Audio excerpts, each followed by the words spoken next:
Olá, tudo bem? E hoje estaremos dando seguimento ao estudo da obra Caminho, Verdade e Vida, psicografia de Francisco Cândido Xavier, ditado pelo Espírito Emmanuel. Estudaremos hoje o capítulo número 2, que tem por título Segue-me Tu. A citação, dessa vez, é de João, capítulo 21, versículo 22. É interessante a escolha feita por Emmanuel. Esta passagem de João 21, 22 se situa após a crucificação do Mestre, quando ele aparece de novo aos discípulos, no episódio conhecido como a ressurreição. E aqui Jesus aparece aos discípulos e, primeiramente, eles não o reconhecem. E é quando ele manda que lance as redes e muitos peixes são pegos, que eles identificam que era o Senhor, que era Jesus. E após então se alimentarem, ele partir o pão, a cena é muito clássica, ele faz aquelas 3 perguntas para Pedro. Pedro, tu me amas? E em todas as 3, Pedro pergunta.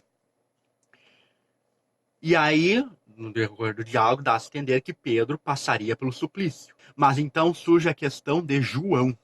Pedro observa que João estava seguindo Jesus.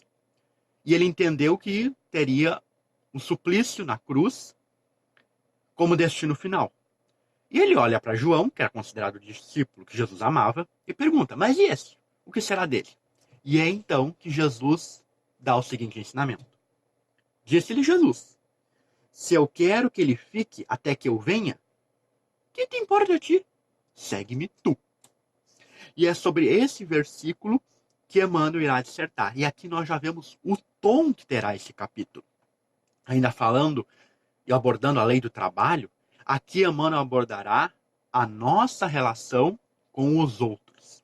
Se recordarmos no capítulo anterior, já falamos um pouco sobre a questão do julgamento.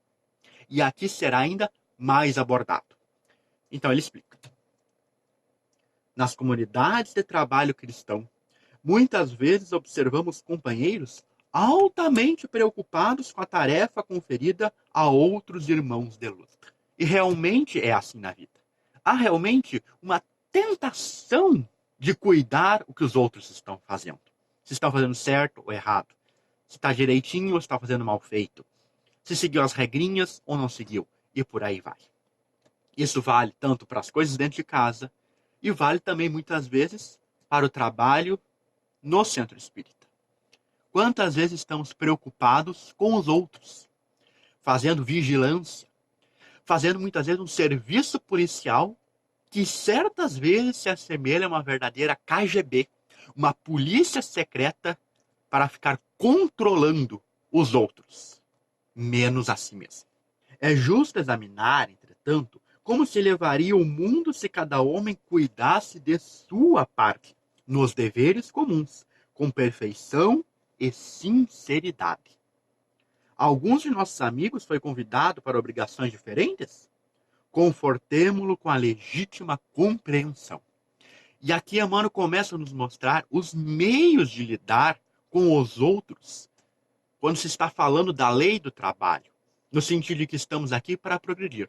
Tomemos, por exemplo, o trabalho no centro espírita, mas pode ser aplicado dentro de casa, no trabalho profissional, nas relações sociais. Mas vamos utilizar o trabalho no centro espírita.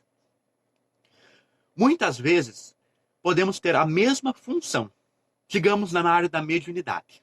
Por exemplo, eu sou médium psicofônico, falante.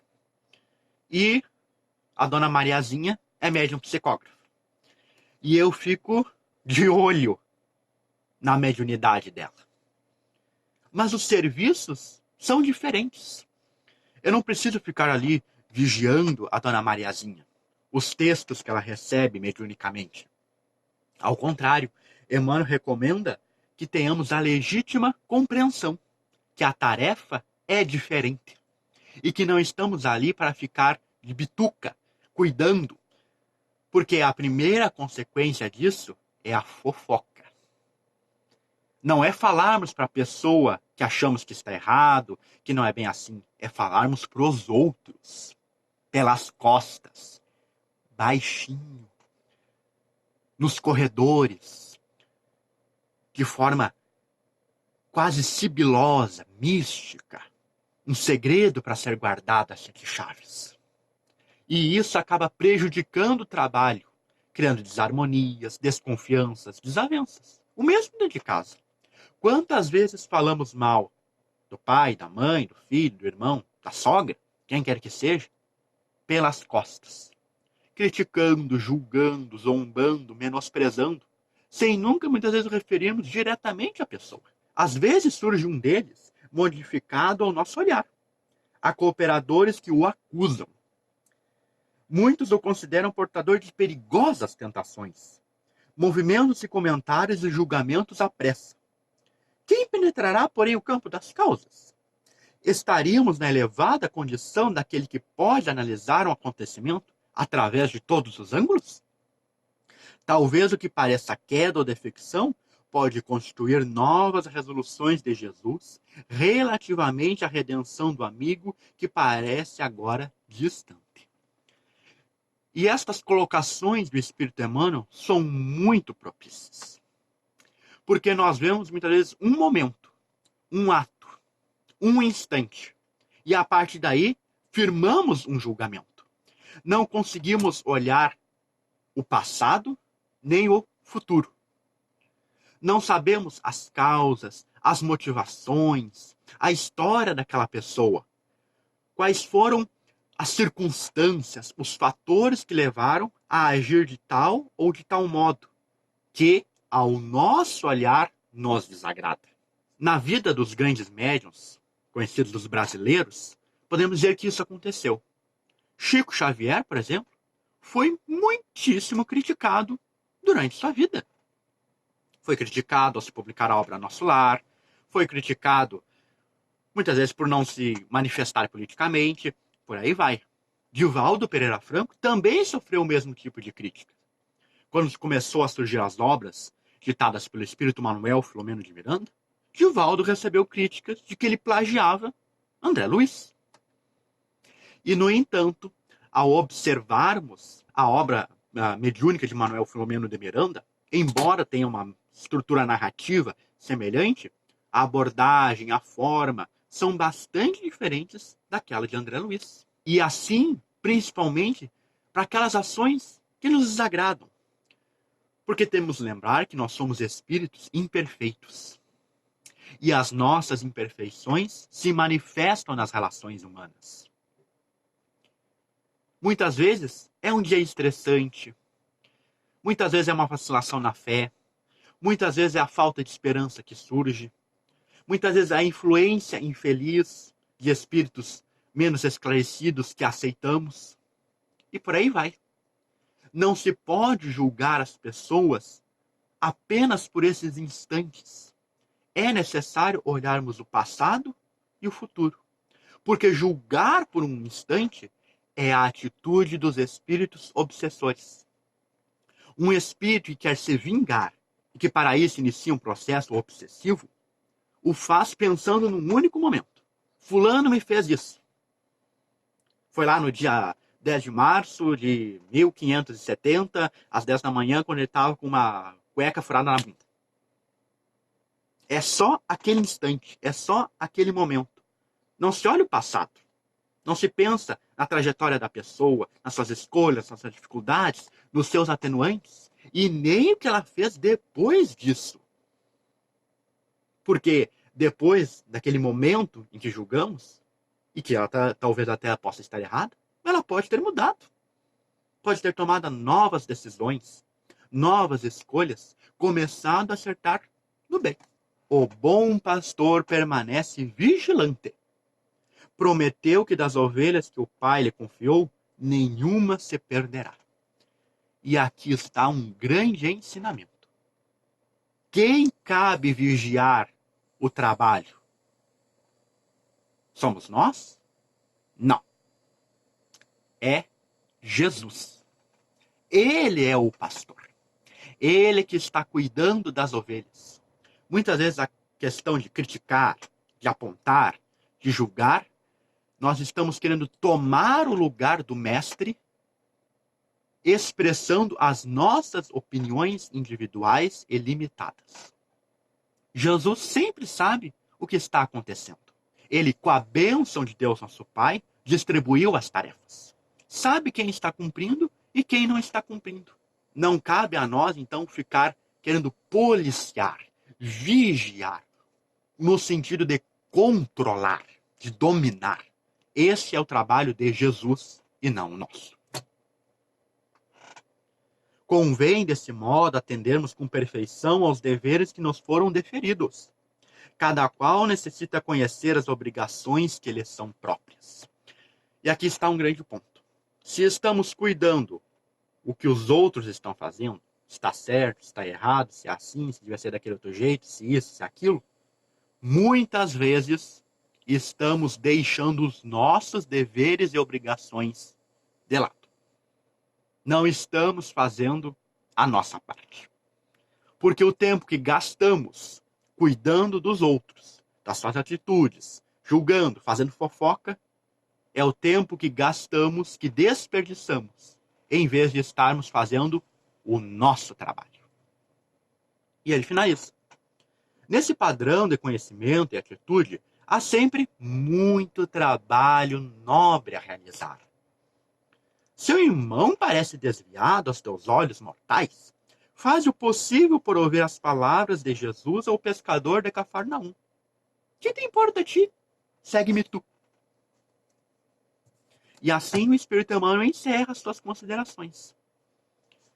Por que dar, afinal, tanta importância para o que os outros fazem? Por que dar tanta importância a que foi feito assim ou assado? Estamos realmente seguindo a Jesus? É essa a pergunta que deve ser a nossa primeira preocupação. E não se os outros estão seguindo ou deixando de seguir. Porque somente o mestre e a própria pessoa em si é que pode saber se está seguindo o caminho correto ou não. E sobre esse capítulo, principalmente na relação com os próximos, pode surgir uma questão interessante. Mas não surgem momentos em que eu tenho que dizer para o outro que ele está agindo errado?